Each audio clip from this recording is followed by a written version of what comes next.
Hello everyone, welcome back to my channel. So guys, कैसे हैं आप सभी? आई होप आप सभी बहुत अच्छे होंगे। सो गाइज, आपको थंबनेल और टाइटल देख के आइडिया लग ही गया होगा कि आज मैं किस टॉपिक पे वीडियो बना रही हूँ या फिर मैं आज आपके साथ क्या शेयर करने वाली हूँ।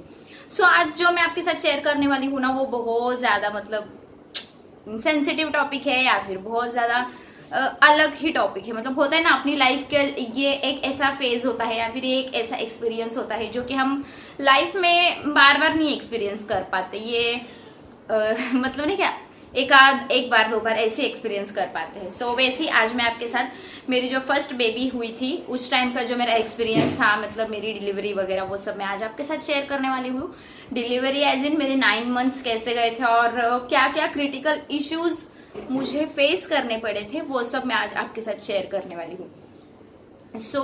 जैसे कि मुझे 2 बेटियां हैं, पहली है अविका और दूसरी अंशिका। अविका के टाइम पे मेरी नॉर्मल डिलीवरी हुई थी, बट मुझे जो 9 मंथ्स मतलब जो पूरा स्टार्टिंग था ना, उसमें बहुत ज़्यादा परेशानियां हुई थी क्योंकि वो मेरी फर्स्ट बेबी थी। मुझे कुछ एक्सपीरियंस नहीं था, मेरी एज भी उस टाइम ज़्यादा नहीं थी। इस वजह से मुझे बहुत ज़्यादा ना प्रॉब्लम्स हुआ। जैसे कि पहले 3 मंथ तो नोजिया, वोमिटिंग या फिर और कुछ इश्यूज होते हैं, वो एवरी वीमेन को होते हैं, मुझे भी हुए थे।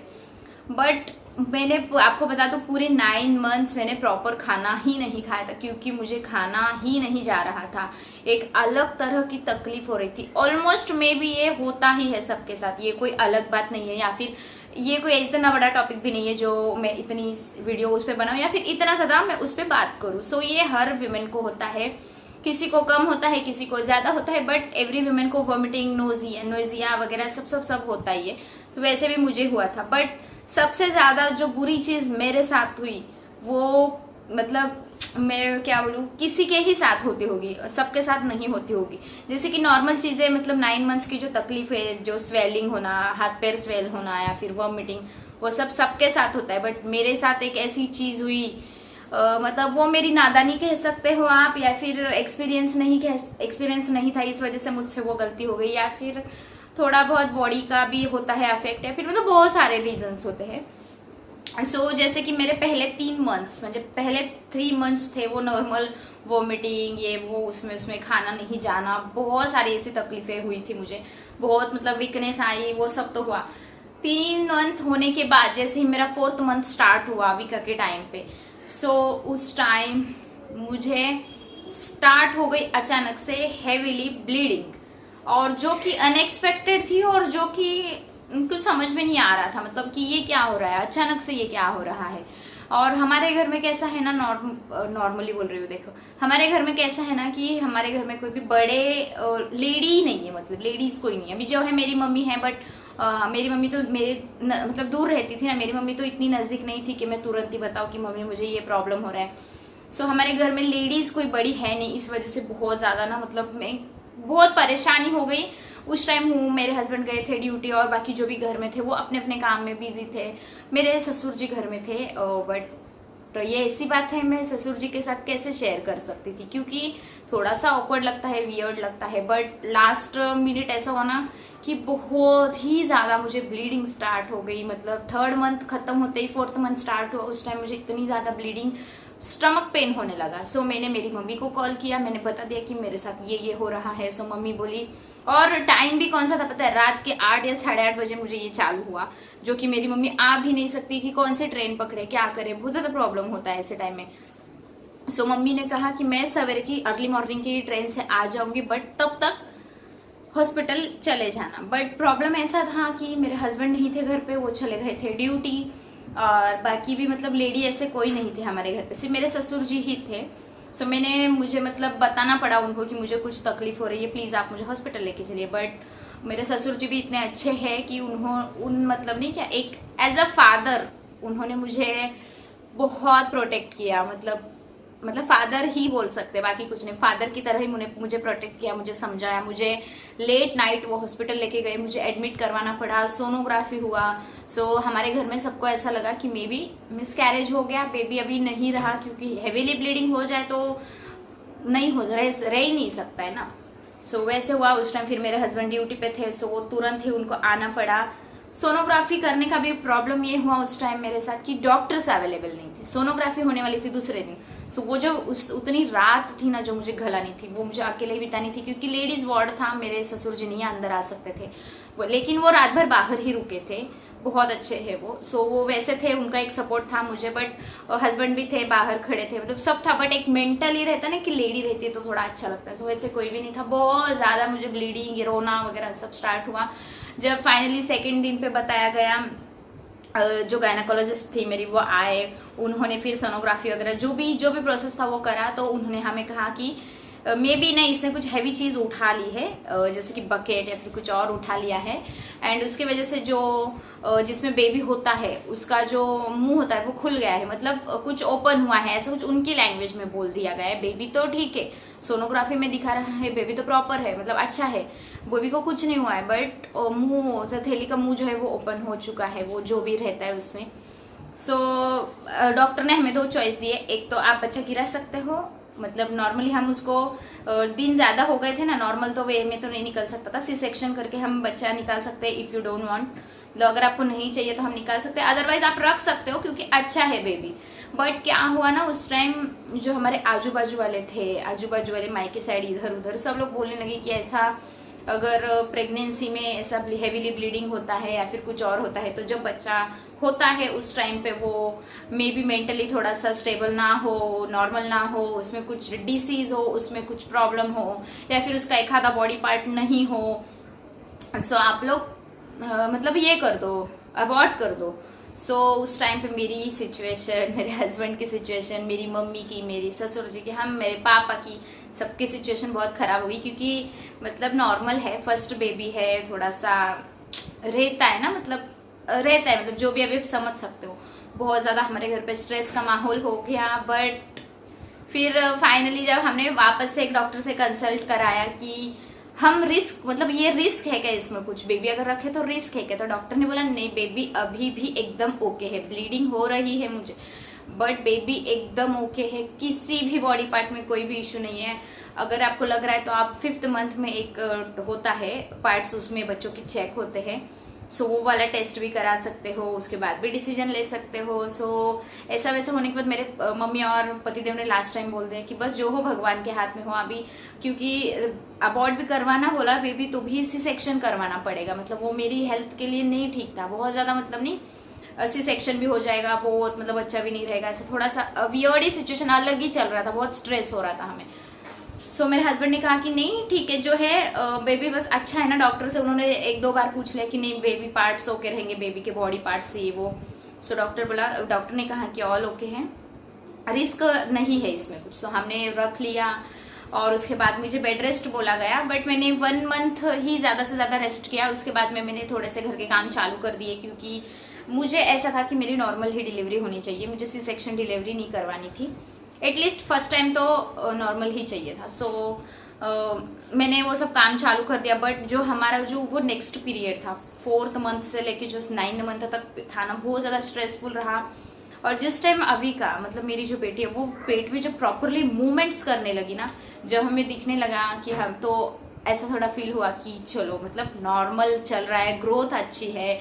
फिर हमने बॉडी पार्ट्स का जो एक सोनोग्राफी होता है वो करवाया, उसमें अविका हमारी नॉर्मल दिखी, सब ठीक हो गया फाइनली। हाँ बट एक उसमें था कि मुझे लास्ट टाइम तक खाना गया ही नहीं, मतलब खाने में बहुत ज़्यादा मुझे प्रॉब्लम हुआ। बच्चा तो ठीक ही था बाद में, लेकिन उस टाइम भी मुझे बहुत ज़्यादा ये हुआ। और डॉक्टर ने ट्रीटमेंट स्टार्ट करवा के मेरा 15 दिन के बाद जो मेरी ब्लीडिंग थी वो भी स्टॉप हो गई। उन्होंने मुझे इंजेक्शन, एक्चुअली उन्होंने मुझे 6 दिन एडमिट करा, उसके बाद में उन्होंने प्रॉपर अंडर ऑब्जर्वेशन रख के मुझे मतलब वो जो भी था वो ओपन हुआ था वो सब उन्होंने कुछ करवा के बंद कर दिया। 15 डेज तक सिर्फ मुझे ब्लीडिंग हुई, उसके बाद कुछ नहीं हुआ। और फिर 9 मंथ में मैं मेरी मम्मी के घर पे चली गई। और उसके बाद था कि डिलीवरी तक नहीं, एक स्ट्रेस होता है माइंड में। और मुझे 10 नवंबर दिया था अबिका के टाइम पे डेट, डिलीवरी डेट। बट ऐसा हुआ कि अबिका हो ही नहीं रही थी। वीक ऐसा होता है कभी कभी डेट देते हैं उससे पहले ही हो जाता है, फिर बाद में हो जाता है। बट हमारे अबिका को कुछ चांसेस ही नहीं दिख रहा था कि अभी हो तभी हो। तो उस टाइम फिर हमें टेंशन आ गया। फिर हमने 10 तारीख हमें दी थी, 10 नहीं 8 तारीख दी थी हमें, 8 नवंबर दी थी हमने। 10 तारीख तक वेट किया, फिर हम 10 तारीख की शाम को जाके एडमिट हुए कि पापा नहीं हो रहा है, अभी रिस्क नहीं लेना है, पहले ही इतनी सारी सिचुएशन हो गई है, साथ में पहला बेबी है, नाजुक है, उसमें मेरी एज बहुत कम थी, मैं 20 ईयर्स की रहूँगी उस टाइम मुझे बेबी कंसीव तो मुझे 99 एंड में ही हुआ था, मतलब 20-20 ही रहेगा मेरा एज, उसमें ही मेरी डिलीवरी टाइम था। सो इसलिए मेरी मम्मा बहुत डर रही थी कि छोटी है क्या करेगी, कैसे मैनेज करेगी। सो 10 को जब हम एडमिट हुए, फिर डॉक्टर ने बोला कि अभी तक थैली का जो मुंह है वो खुला ही नहीं है। सो ऐसा हुआ कि जब नहीं खुलना चाहिए था तब तो खुल गया था, अभी खुलना चाहिए तो नहीं खुल रहा है, क्या करें अभी, ऐसा सिचुएशन हुआ। फिर उन्होंने एक दिन अंडर ऑब्जर्वेशन रखा, फिर कुछ उनका प्रोसेस होता है समथिंग, अभी क्या बोलूँ मैं आपको, जो नहीं इंजेक्शंस वगैरह रहते हैं वो दिए। फिर 12 की अर्ली मॉर्निंग 4 o'clock से मुझे थोड़ा थोड़ा पेन स्टार्ट हुआ, और इतना भयंकर पेन आई कैनॉट एक्सप्लेन। ये जो बातें हैं ना, ये मैं बता भी दूं ना तो भी किसी को नहीं समझेगी, इतना भयंकर। जिसने एक्सपीरियंस किया है वही समझ सकता है कि वो डिलीवरी पेन क्या होता है। मैंने जो एक्सपीरियंस किया, बाप रे, मैं ना सपने में भी मैं नहीं सोची थी कि मुझे इतना भयंकर पेन होगा। सो जब मुझे 4 o'clock को पेन हुआ तो हल्का हल्का पेन हुआ, 5, 6, 7, 8, 9, 10 जब टाइम बढ़ता गया ना, बाप रे मेरी सिचुएशन, अगर उस टाइम ऐसा वीडियोस वगैरह रहते थे तो मैं काश वो सब रिकॉर्ड कर पाती, बट मेरी हालत इतनी खराब हो गई क्या है। मैंने मेरी मम्मी को कह दिया कि अब से नहीं होगा, मुझसे हो रहा ही नहीं है, नहीं मैं तो बचूंगी भी नहीं, मुझे ऐसा फील हो रहा है, इतना भयंकर। और उसमें मेरे हस्बैंड भी नहीं थे, क्योंकि ये ऐसा टाइम, मतलब ये नहीं था ना कि कंफर्म नहीं था कभी बेबी आने वाला है। सो वो भी नहीं थे। सो बाद में हमने जब मेरा जो पेन स्टार्ट हुआ ना, तब हमने उनको बताया, तो वो भी बॉम्बे से आते आते पूरा टाइम ही लगने वाला था, वो भी घर पर हॉस्पिटल आते आते टाइम हो गया। मैं बहुत ज़्यादा दर्द में, बहुत ज़्यादा तकलीफ, मेरी मम्मी मेरे साथ में थी, मेरा भाई, सब लोग थे, बट दर्द तो अपने को ही सहन करना है ना बहुत। मेरी मम्मी तो देख भी नहीं पा रही थी, इतना भयंकर मुझे दर्द हो रहा था। सो वॉट जो था, उसके बाद 12 o'clock को 12:05 या 10 मिनट्स पे मुझे अभी का नॉर्मली डिलीवर हो गई। तब मैंने ना जान ये हो गया मेरा कि बस फाइनली अभी नहीं बाबा, अभी ताकत ही नहीं है, ऐसा वैसा बहुत कुछ हुआ। बहुत रोई मैं, इतना रोई कि शादी में भी नहीं रोई रहूंगी, इतना ज़्यादा मुझे दर्द हो रहा था।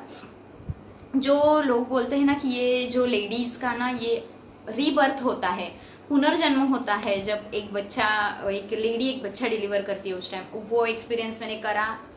बट बहुत hats off to all womens, मतलब ऑल मम्मीज, जिन्होंने आज तक, अभी तो इतनी सारी फैसिलिटीज वगैरह है, बट उस टाइम पे तो कुछ फैसिलिटीज नहीं थी, कुछ प्रॉपर कुछ भी नहीं था, हेल्दी डाइट नहीं था, उन्होंने कैसे किया होगा पता नहीं। सो मैं वही बोलूँगी कि बाबा बहुत सैल्यूट करूँगी मैं तो। बहुत बहुत बहुत पेन हुआ, मतलब नहीं बता सकती मैं, जिसने एक्सपीरियंस किया है उनको पता ही होगा। सो बट जब मैंने आविका को हाथ में लिया ना, तो आविका इतनी सुंदर थी ना, गोरी गोरी, एकदम ब्यूटीफुल, एकदम से परी जैसी। मेरी मम्मी ने, मेरे भाई ने, मेरे पापा ने, मेरा बेबी जब हाथ में आया, मेरे तो नहीं आया पहले, मम्मी और उन लोग के ही हाथ में गई, तब स्टार्टिंग में उन्होंने उसको परी ही बोल दिया उन्होंने कि ये शी लुक लाइक परी, ये परी है हमारी, ऐसे। तो उसका नाम, मतलब अभी भी फिलहाल घर में, मेरे घर में उसको सब परी ही बुलाते हैं। और ऑलमोस्ट जो मेरे नेबर्स है ना मम्मी के घर के, उन लोग परी ही बुलाते हैं, क्योंकि उन्होंने भी उसको नाम डाल दिया भी, शी इज लुक लाइक परी, परी ही है वो। सो परी के जैसे देखिए। और बाद में जो फिर स्टिचेस वगैरह, उसका भी बहुत ज़्यादा मुझे पेन हुआ, बट कोई नहीं, होता है। मतलब स्टिचेस जो थे ना वो मेरे ये हुए थे, थोड़े गलने वाले होते हैं ना, बट उसमें भी मुझे थोड़ा प्रॉब्लम हुआ था, बट कोई नहीं, जब बच्चा हाथ में आया तब मैं अच्छा फील हुआ। और इसमें बहुत सारी बातें भी है जो मैं अब बताना, मतलब कुछ छूट गया होगा, बट वीडियो में कुछ टाइम लिमिटेशन होती है, सो इसलिए मैंने आज काट छाट के थोड़ा बहुत बनाया है, जो मुझे याद रहा। भी हो गए ना, 7-8 साल हो गए मेरी डिलीवरी को। सो ऐसा हुआ, बट ऐसा होता है ना, कितना भी दर्द सहन करो, बट जब बच्चा अपने हाथ में आता है ना, तो वो एक अलग ही फीलिंग होती है, सब दर्द हम भूल जाते हैं। सो वैसी मेरी आविका भी उस मेरे हाथ में आई, बहुत ज़्यादा मुझे अच्छा लगा, बहुत सब दर्द भूल गई। सो बस यही था, मतलब इसमें बहुत सारी और भी चीज़ें थी, स्टिचेस की वगैरह, क्या उसके साथ भी मेरे बहुत कुछ हुआ। मेरे स्टिचेस के साथ जो बच्चा होने के बाद जो मुझे और भी तकलीफ हुई, बट वो तो चलो नॉर्मल है, वो तो होता ही होगा। बट ये जो मिड प्रेगनेंसी में मेरा जो तकलीफ हुआ ना, वो नहीं होना चाहिए किसी के साथ भी, क्योंकि वो वर्स्ट एक्सपीरियंस था। मैं जब भी मेरी डिलीवरी, प्रेगनेंसी कुछ भी याद करती हूँ ना, मुझे सबसे पहले मेरा वो जो 15 डेज का जो पीरियड है, जो हमारे घर में जो वातावरण हुआ था उस वजह से, जो स्ट्रेस हुआ था, जो तकलीफ हुई थी, वो मतलब, और उसके बाद में भी जो लोगों के ताने थे ना कि बच्चा पागल हो सकता है, बच्चे के बॉडी पार्ट्स कुछ कुछ नहीं हो सकते हैं, डिजेबल हो सकता है, वो थोड़ा सा मतलब एक घर वालों को सुनने को भी खराब लगेगा, माँ को सुनने को खराब लगेगा, फैमिली को सुनने को खराब लगेगा। बट कोई नहीं, मेरी फैमिली बहुत सपोर्टिव है, सपोर्टिव थी, सपोर्टिव और रहेगी भी। इवन मेरे ससुर जी, मेरे पति देव, मेरे पापा मम्मी भाई, सब लोग बहुत सपोर्टिव है। इसलिए आज मैं अच्छे से, मतलब नहीं, बेबी भी मेरी अभी अच्छी है, सब कुछ भी है। सो बस मैं यही आपके साथ शेयर करना चाहती थी। एक्चुअली अभी बहुत ज़्यादा भी मैं वीडियो में देख पा रही हूँ, 15 मिनट्स के ऊपर मेरी वीडियो चली गई, नहीं तो मुझे और बहुत सारी बातें भी आपके साथ करनी थी। बट कोई नहीं, मैं और नेक्स्ट टाइम कभी मुझे ऐसा लगा कि वीडियो बनानी है, ये टॉपिक मेरा रह गया था, सो मैं बना लूँगी। सो गाइस, आज की वीडियो में बस इतना ही। मिलती हूँ मैं आपसे नेक्स्ट वीडियो में, तब तक के लिए बाय।